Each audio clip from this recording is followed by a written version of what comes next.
Ni kusalimu kwa jina la Yesu Kristo, rafiki yangu unayeendelea kufuatilia mafundisho haya.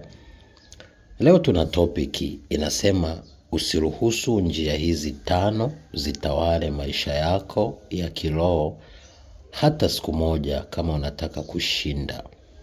Kisoma kitabu cha Waefeso sura ya 6 mstari wa 10 mpaka 19, maandiko yameweka wazi kwamba vita yetu si juu ya damu na nyama, bali ni juu ya falme, mamlaka, wakuu wa giza, jeshi la pepo wabaya. Lakini pia ukisoma Wakorintho wa pili sura ile ya 10 mstari wa 3 mpaka wa 6, maandiko yanasema, maana ingawa tunaenenda katika mwili, hatufanyi vita kwa jinsi ya mwili, maana silaha za vita vyetu si za mwili, bali zina uwezo katika Mungu hata kuangusha ngome. Anakuambia tukiangusha mawazo na kila kitu kijiinuacho juu ya elimu ya Mungu, na tukiteka nyara kila fikra ipate kumtii Kristo, tena tukiwa tayari kupatiliza maasi yote kuti kwetu kutakapotimia, na hapo ndipo tutakaposhinda. Lakini ukisoma Yeremia 1:10, maandiko yanasema, nimeweka juu ya falme na juu ya mataifa, ili nibomoe, ning'oe, ni haribu, ili nipate kujenga na kupanda. Kwamba kwenye maisha yako kuna vitu lazima uondoe ili upate kujenga na kupanda ufalme wa Mungu kwenye maisha yako. Kwa hiyo hapa tunataka tuangalie njia 5 ambazo ukiruhusu zitengeneze au ziongoze maisha yako ya kiroho, hapo itakuwa ni vibaya. Lakini ukizipinga, ukajiondoa kwazo, ndipo utaweza kushinda. Kwanza ni kuwategemea watu wa giza katika maisha yako. Kuwategemea watu wa giza. Watu wa giza ni watu wa aina gani? Kuna falme, kuna mamlaka, wakuu wa giza, jeshi la pepo wabaya. Watu wa giza ni waganga na wachawi, watu ambao wako kinyume na maisha yako. Kwa lazima uwe tayari kusimama kinyume na hao, lakini pia kutowategemea wao.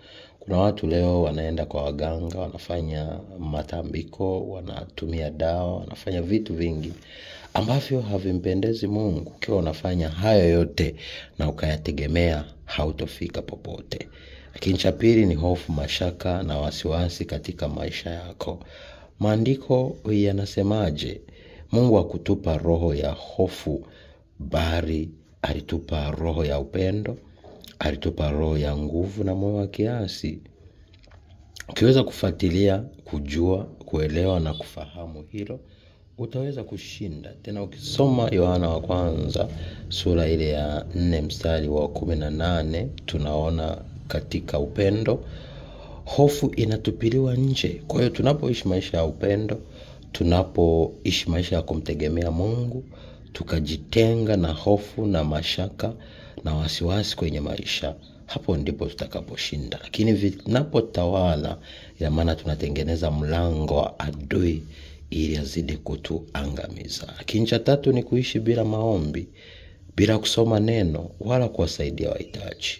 Ukisoma kile kitabu cha Yakobo 1:27, maandiko yanasema, dini safi sio nataka ni kwenda kuangalia yatima na wajane, lakini na kujitenga na dunia pasipo na mawaa. Kujitenga na dunia ni kuwa tayari kukataa maisha yoyote ambayo hayampendezi Mungu.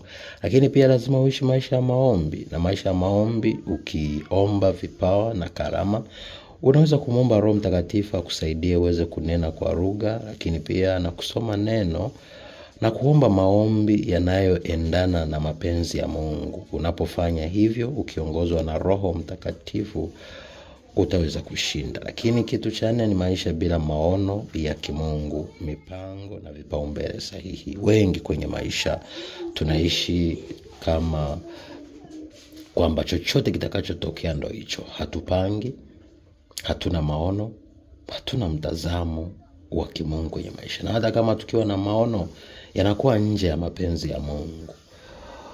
Maandiko yanasemaje? Suleiman kwenye vitabu vya Mithali anasema, pasipo maono watu hupotea, lakini pasipo maono watu hushindwa kujizuia. Kuna vitu leo huwezi ukajizuia, kuna tabia huwezi ukazishinda, kuna hali huwezi ukazishinda, kuna watu ambao si sahihi huwezi ukajitenga nao kama hauna maono. Lakini unapotembea katika maono ya kimungu, ukaweka mipango ya maisha yako na vipaumbele sahihi kwenye maisha yako, utaweza kushinda. Lakini usipofanya hivyo, maisha yako ya kiroho, ya kimwili, ya kiuchumi na maisha yako ya kifamilia yatapata changamoto nyingi na vikwazo. Lakini tano na mwisho, jitahidi kuongozwa na Roho Mtakatifu. Na Roho Mtakatifu atakuongozaje?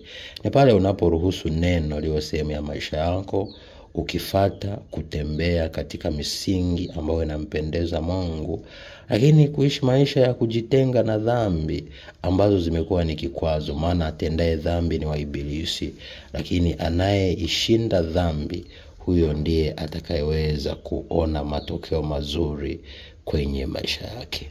Kwa hiyo jitahidi rafiki yangu kuzingatia haya mambo matano, ujitenge nayo ili uweze kushinda. Lakini ukiyaruhusu haya yazidi kutawala maisha yako, ina maana maisha yako yatakuwa na vikwazo vingi na mwisho hutaweza kupata matokeo yale yanayohitajika kwenye maisha yako.